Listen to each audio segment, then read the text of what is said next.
Maximizamos.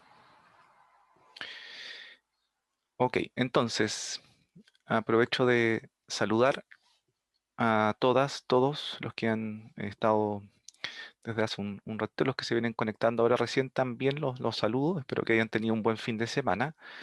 Ya nos va quedando cada vez menos para finalizar el año y nos queda prácticamente un mes para finalizar la asignatura, así que harto ánimo con lo que queda.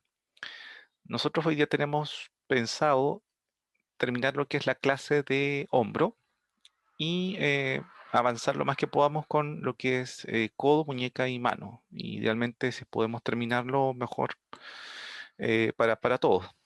Y después de eso, como ustedes ya saben, la siguiente parte es la de revisión de los videos, que lo importante es que podamos comentarlos, ir viendo qué cosas poder mejorar. Pero al igual que la semana pasada, también han llegado muy buenos productos. Están bastante interesantes, bastante buenos los videos. Así que felicitaciones a los dos grupos que ya han pasado, porque la verdad es que le han puesto harto talento a grabar los videos y después editarlo. Entonces, si es que no hay algo que comentemos, vamos a iniciar con lo que es hombro. Habíamos dejado la semana pasada pendiente la explicación, habíamos adelantado algunas cosas en realidad del ritmo escapuloperal de Cotman. Es un autor ya que es bien conocido, sobre todo lo que es la parte de rehabilitación de hombro. También ustedes pueden buscar a qué se refiere con lo que es ejercicios de Cotman, principalmente para lo que es el hombro congelado. Tiene una forma, un método de poder trabajar porque se ha dedicado a estudiar la fisiología del hombro, específicamente la interacción entre lo que es la escápula, lo que es el húmero y aparte de eso también lo que es la clavícula, que son tres huesitos que nosotros estábamos describiendo la semana pasada y que tienen una forma de vincularse cuando hay movimientos de la extremidad superior bastante particular. Nosotros hablábamos de un movimiento que era de 2 es a 1 y tenemos este esquema principalmente para poder ejemplificar. Vamos a escoger un color, vamos a escoger esta vez azul, vamos a ver cómo se ve. Pero nosotros tenemos acá ya identificado en la letra E ya lo que es el alimento vertical de la escápula, por eso aparece con esta letra la definición de escápula o la rotulación de la escápula. Tenemos el eje también del húmero y acá tenemos lo que es el eje de la articulación acromioclavicular. ¿Ya? Entonces aquí nosotros podemos empezar a comentar, ¿ya? Como lo dice la figura, la letra B, nosotros empezamos a observar que existe un movimiento de ascenso de escápula y lo podemos observar con este movimiento, ya con esta flechita que se genera hacia lateral. Entonces dice, cuando se produce la abducción, la escápula rota 30 grados y el húmero 60. Eso sería un total de 90 grados de posibles abducción del brazo. Entonces, si es un 2 es a 1, ya nosotros podríamos ya, decir que 30 grados corresponden al movimiento escapular, ya, y 60, que es una proporción el doble para el húmero. En la letra C, ya aquí nosotros observamos, se ha movido esto, una mayor elevación del brazo por encima de lo que es de la cabeza del sujeto que está realizando este movimiento, en donde la escápula ya va a rotar 60 grados, ¿ya? Y el número 120. Nuevamente observamos esta proporción de 2 es a 1. ¿Ya? Entonces el número siempre se va a mover, ¿ya? Dos veces más que la escápula. Y la proporción, como yo les comentaba, para recordar, es de 2 es a 1 para los movimientos de lo que es la cintura escapular, o a eso se refiere específicamente el ritmo escapulohumeral de Cotman. ¿Sí? Aquí nosotros observamos cómo se mueve en abducción, ya cuando nosotros intentamos generar esta abducción de hombro, todo lo que es la cintura escapular se mueve de manera coordinada o armónica, como definen los autores.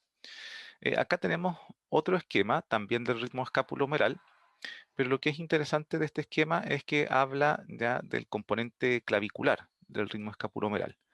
Entonces, dice ya que hay, bueno, distintas fases, que es la 3, ya, otra la fase número 4, ya, para la primera, en la tercera fase, ya que es 3 arriba del ritmo escapulomeral, la clavícula se ha elevado, acá está lo que es la parte ya, de la clavícula, que nosotros deberíamos identificarla con este hueso que estamos marcando de inicio a fin, sin rotación, ya, se eleva a 30 y no rota. En la cuarta fase, que está mucho más abajo, el ritmo escapulomeral, en la que la clavícula ha rotado, ya dice 45 grados y se ha producido, perdón, y se ha producido una elevación escapulomeral hasta los 180 grados, que ya si ustedes observan aquí que el brazo está ya casi o muy próximo a lo que es la cabeza. Eh, y la clavícula dice rota 45 grados, ¿sí? Eso es importante. Hasta los 30 grados ya se eleva simplemente la clavícula. Sin embargo, después, como dice aquí, en la cuarta fase, cuando nosotros alcanzamos los 180 grados, ya la clavícula rota y en este caso se moviliza también 45 grados hacia arriba, ¿sí? Eso es muy importante. Aquí tenemos el movimiento de lo que es la clavícula, ya vemos que se eleva 30 grados para la primera fase, que aquí está rotulada como fase 3, y después en la fase 4, ahí nosotros observamos que aparte de elevarse, ya aparte de eso también genera una rotación de 45 grados. Aquí nosotros observamos que hay una elevación de 60 grados y aparte de eso se suma ya este movimiento que es rotatorio también de lo que es la clavícula. Entonces ahí nosotros vamos completando un poco la historia, por lo que es el segmento mucho más hacia anterior.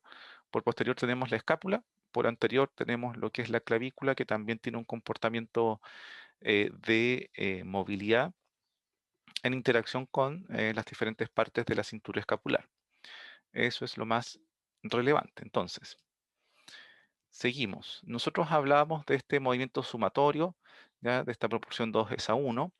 Acá nosotros, bueno, nuevamente revisamos este esquema, ya que está referido principalmente a lo que es los movimientos de la escápula. Aquí nosotros observamos un movimiento mucho más hacia lateral, ya de lo que es la escápula, movimientos de ascenso, descenso, ya y también en relación a lo que es el ángulo inferior de la escápula, cómo nosotros podemos generar ya este movimiento que aparece en esta flecha, que es un movimiento de aducción, que cuando nosotros acercamos lo que es el ángulo y el borde medial de la escápula hacia lo que es la línea media, que está representada ya por esta línea que ustedes observan al centro. Entonces, también nosotros podemos observar este movimiento que nosotros describíamos la semana pasada, que era este movimiento de eh, báscula ascendente. Cuando nosotros consideramos un punto que podría ser el eje para poder realizar este movimiento que está ahí marcado en azul, ¿ya? Se mantiene fijo y lo que es el ángulo inferior ya se despega de lo que es la línea media. Entonces ahí nosotros observamos esos distintos movimientos de lo que es la escápula y también podemos observar los distintos movimientos de lo que es la clavícula, ya como nosotros comentábamos hace un rato y está graficada con ya, esta porción que estaba en azul y aquí nosotros observamos cómo se moviliza, por ejemplo, acá cuando el borde medial se apega más a lo que es la línea media, aquí nosotros tenemos como referencia lo que es la columna vertebral, como también lo que es la clavícula, ya se va hacia posterior, ¿ya? O la distinción ya contraria cuando nosotros observamos que esta clavícula se va hacia ya un plano mucho más anterior, ¿ya? Y a su vez ya se despega o se aleja un poco de la línea media lo que es el borde medial de la escápula. Entonces ahí nosotros podemos observar que se produce este movimiento em, que tanto para anterior como para posterior va a generar algún grado de movilidad de lo que es la clavícula.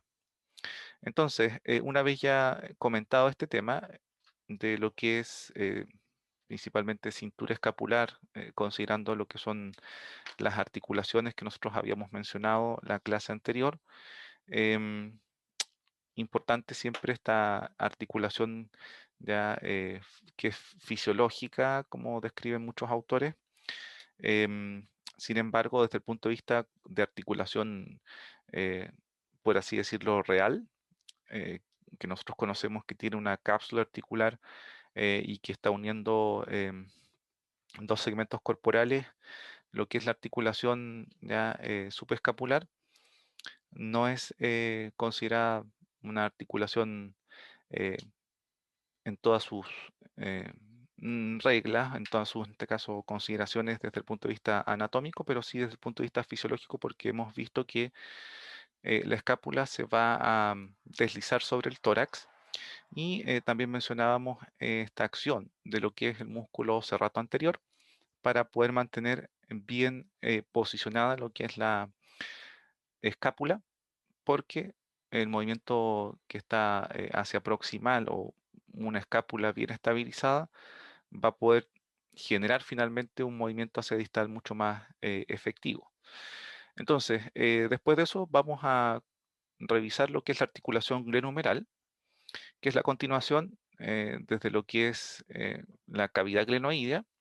También hay una estructura que las podemos después identificar, que es el rodete glenoideo, que finalmente le va a dar un poquito más de estabilidad a esta cabeza humeral que nosotros habíamos dicho que es grande, y lo que es el espacio, la cavidad glenoidea es mucho más reducida. Entonces, claro, está este rodete glenoideo que le da un poquito más de superficie a esta cavidad, pero aún así igual desde el punto de vista de lo que es fisiología articular y con respecto a lo que es el movimiento de la articulación en sí misma, podemos observar 3 grados de libertad.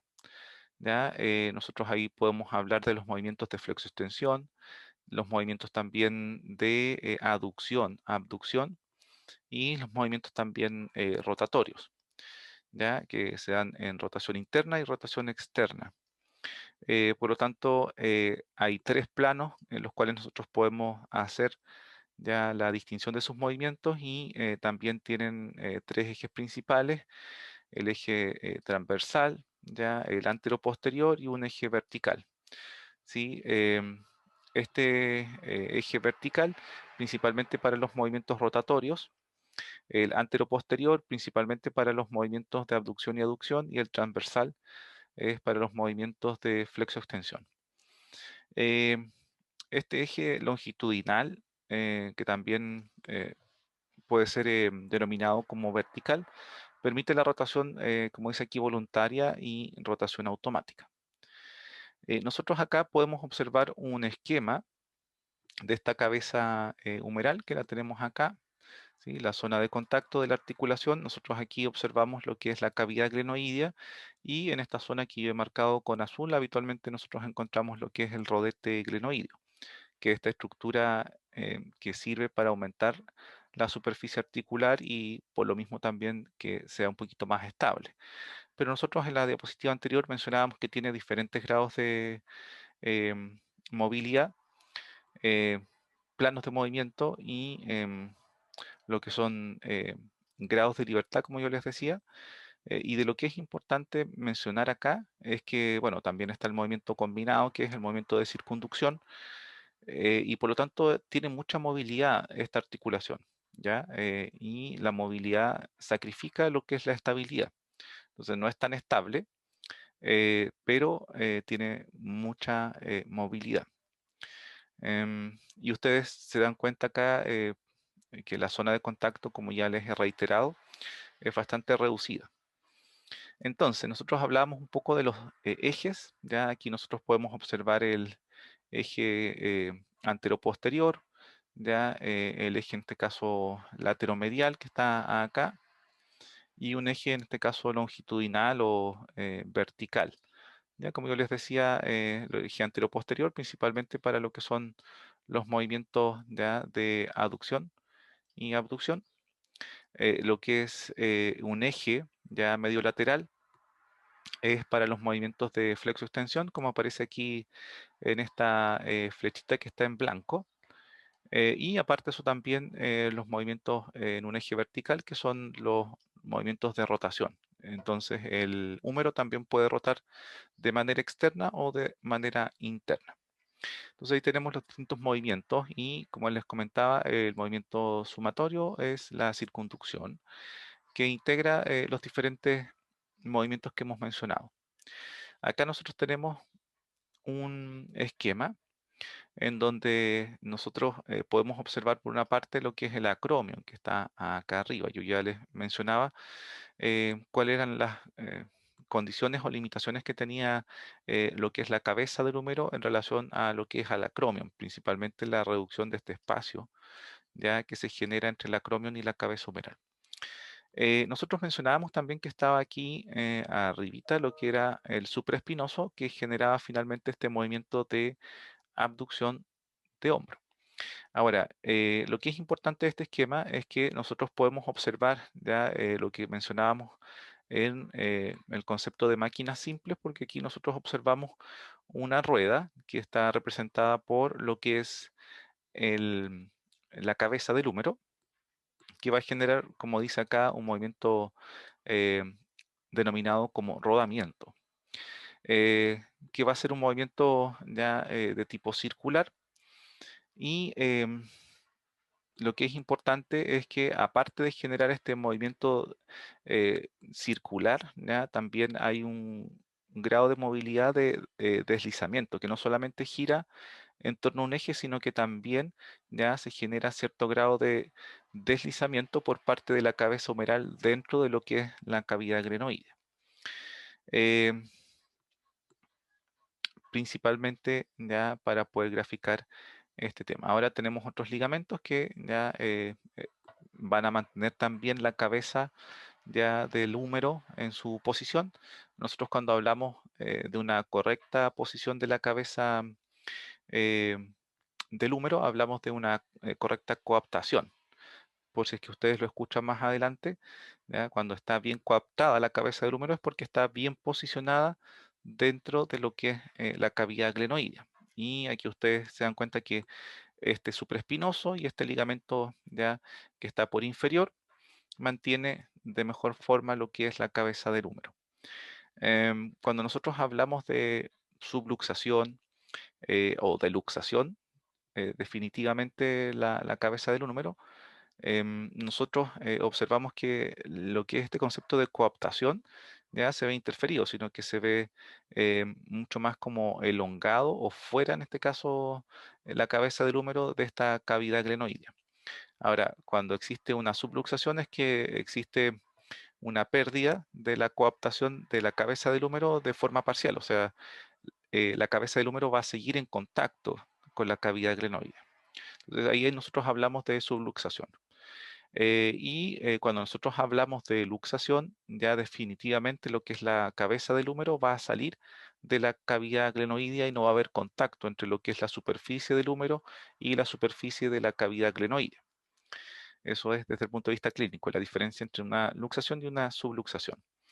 Hay algunas condiciones de salud que van a favorecer lo que son las subluxaciones, principalmente lo que es la debilidad en lo que es, por ejemplo, el músculo serrato anterior, que va a producir ya un desequilibrio finalmente en lo que es la articulación glenohumeral. Entonces, por eso es tan importante evaluar, saber cómo evaluar la actividad del músculo serrato, porque como nosotros hablábamos hace un rato atrás, le va a mantener, o va a mantener, mejor dicho, lo que es la escápula pegada al tórax, ¿sí? Y eso evita lo que es, desde el punto de vista clínico, lo denominado escápula alada, ¿ya? O una escápula prominente en cuanto a lo que es el borde y el ángulo inferior. Vamos avanzando. Tenemos estabilizadores estáticos, nosotros ya habíamos mencionado, eh, que es el labrum o rodete glenoideo. ¿Qué es lo que va a hacer esta estructura? Va a aumentar la profundidad de la glenoide, ¿ya? La glenoide se refiere a la cavidad glenoidea. Aumenta la superficie del contacto, va a haber un contacto mucho más importante entre lo que es el húmero y la escápula. y también la descripción de un anillo fibrocartilaginoso, ya que va a prestar inserción a distintos ligamentos, ya los ligamentos principalmente grenumerales y aparte de eso también al tendón bicipital.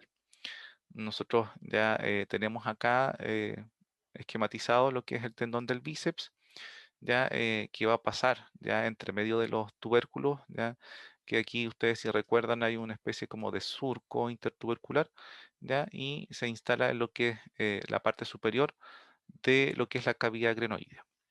Y aparte de eso también tenemos lo que son, como están descritos acá, ya los ligamentos glenomerales superior, medio, inferior, em, que van a estar dándole soporte y favoreciendo lo que es la coaptación de la cabeza del húmero, como lo mencionábamos hace un rato. Entonces, nosotros acá podemos observar un esquema ya de lo que tiene que ver con el húmero y la cavidad glenoidea. ¿Sí? Acá nosotros observamos el húmero, ya el tendón del bíceps, ya como yo les comentaba, va a ir a insertarse ya en lo que es la parte superior de lo que es la glenoides.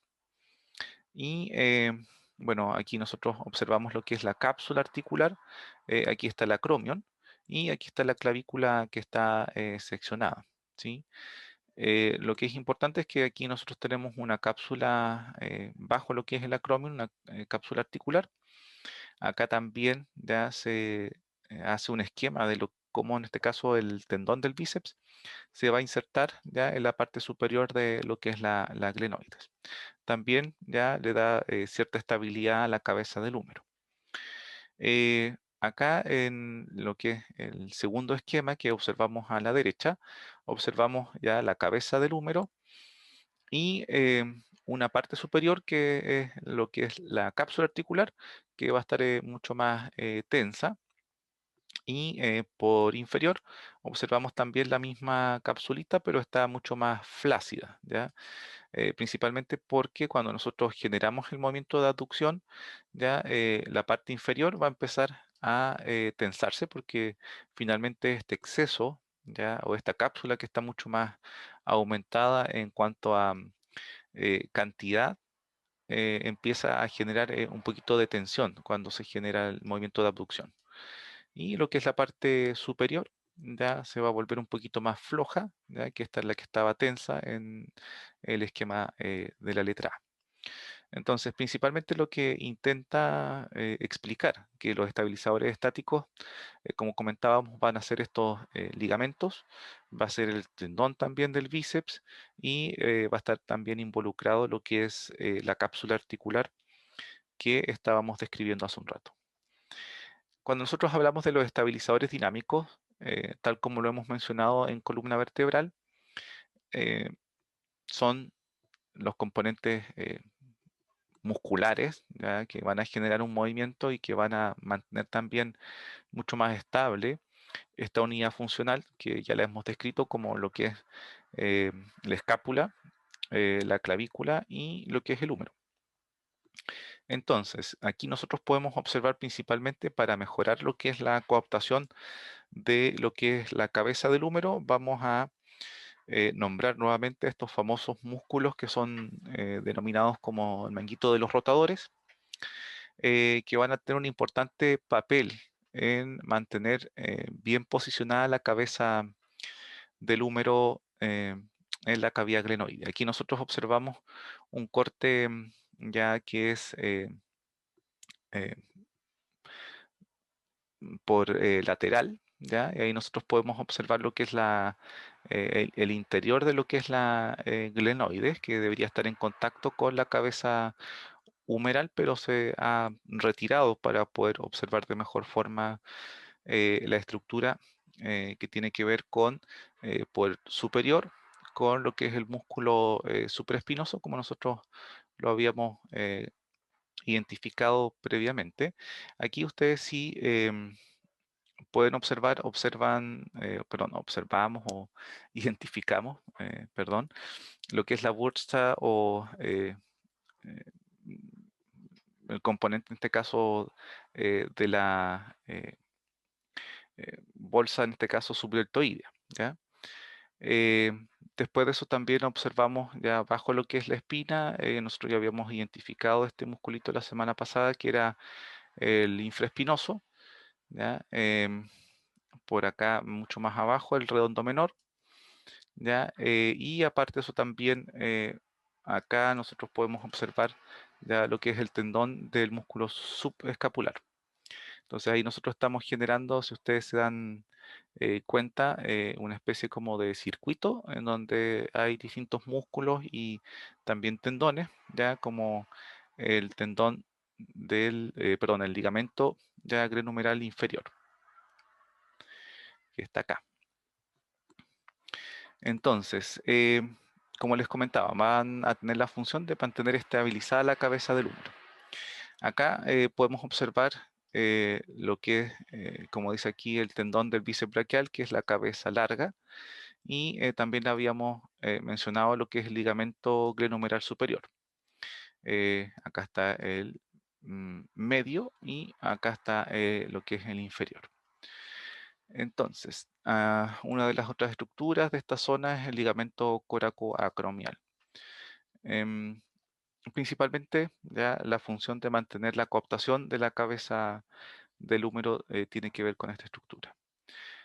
Acá nosotros podemos observar un pequeño esquema ya, de lo que tiene que ver con el posicionamiento de la cavidad glenohumeral y la relación también con la cabeza del húmero.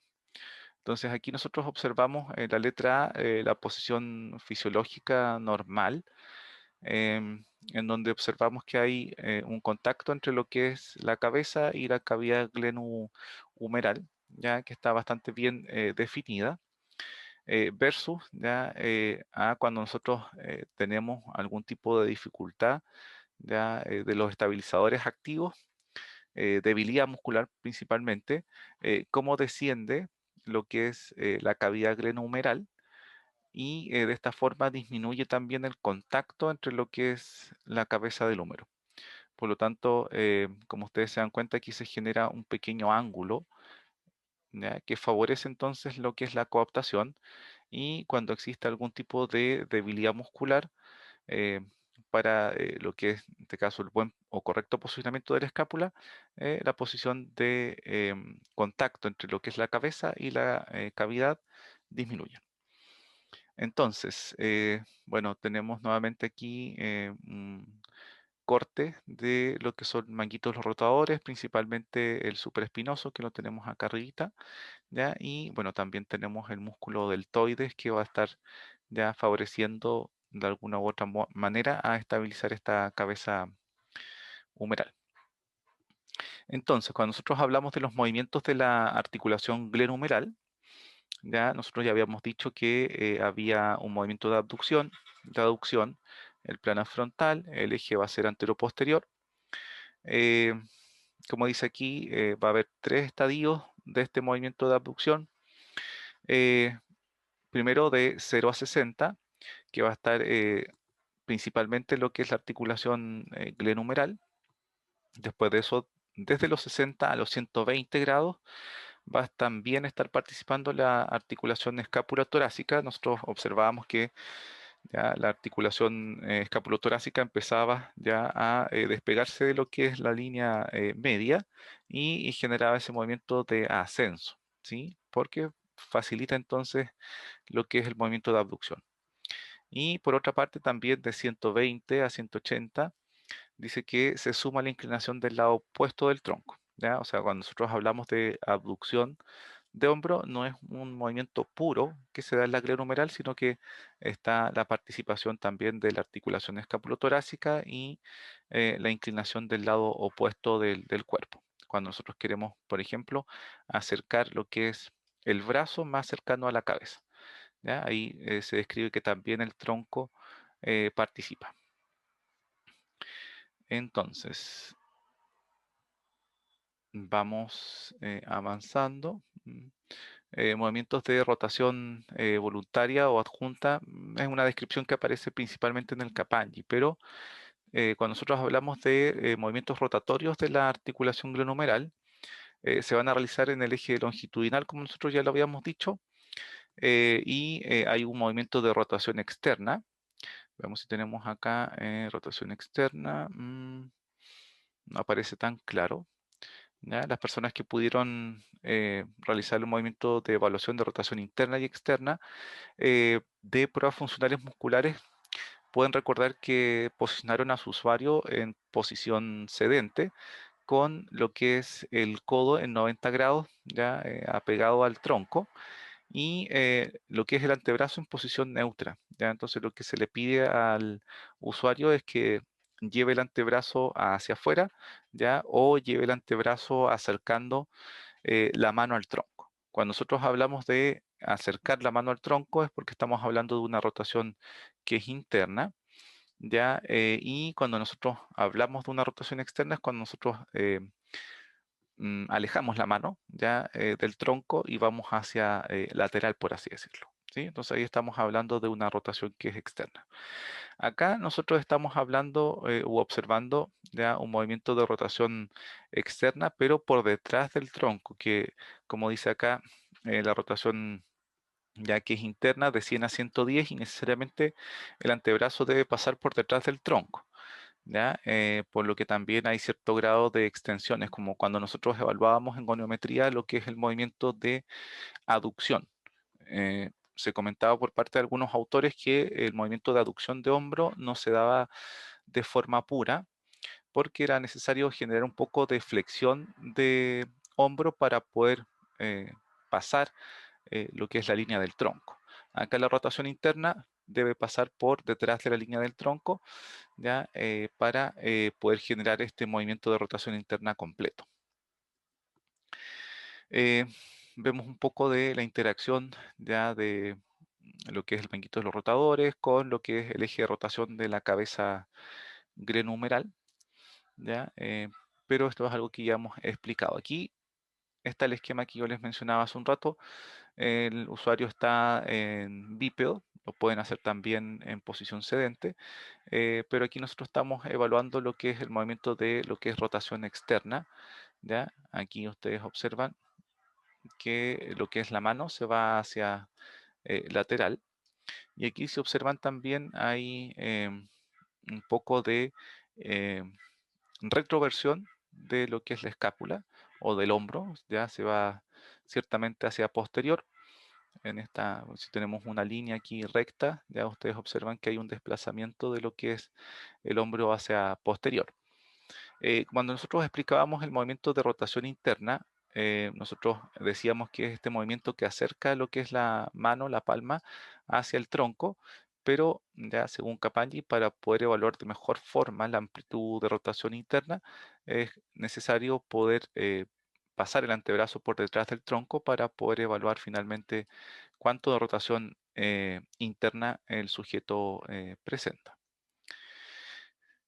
También hay movimientos ya, como dice acá, de flexo-extensión. Hay un plano que es horizontal en torno a un eje vertical. Y como dice aquí, el miembro va a estar en abducción de 90 grados. ¿Sí? Este es el movimiento, como se dice acá, de flexo-extensión, ya que es horizontal, que es un movimiento también rotatorio, lo describe Capagni.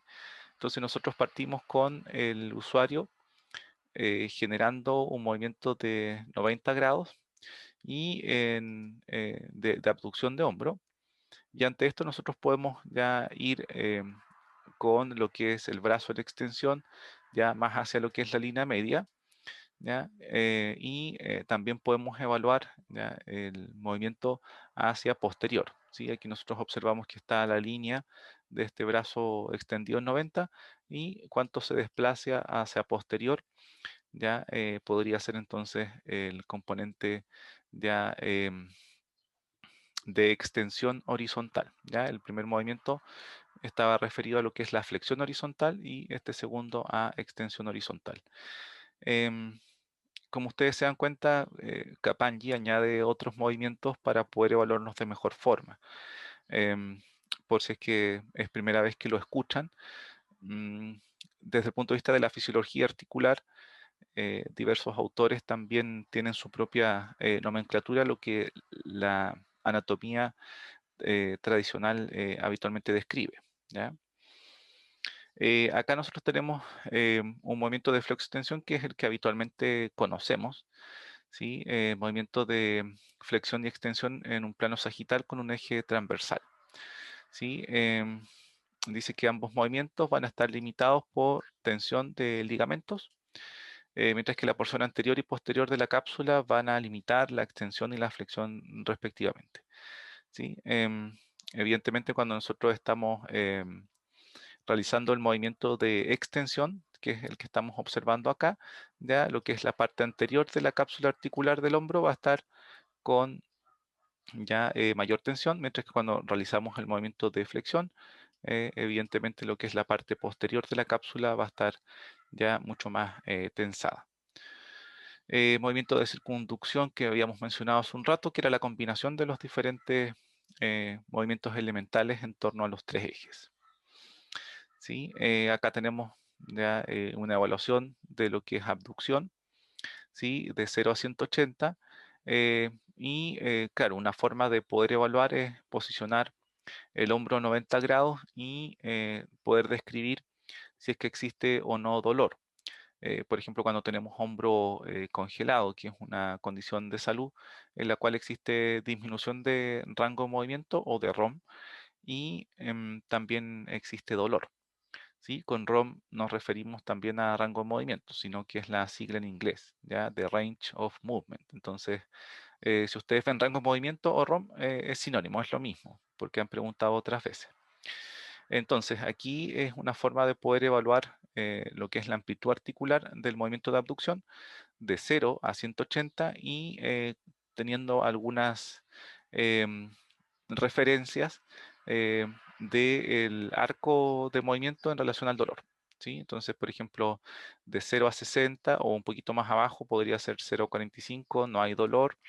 ¿Ya? Después de eso, de 0 a 90, ¿ya? Tampoco hay dolor. De 0 a 120, ¿sí? No hay molestias. Y de 0 a 80, ya no hay dolor. Uno podría hacer una evaluación funcional ya en cuanto a si es que hay algún tipo de molestia o dolor en cuanto a lo que es la movilización de hombro.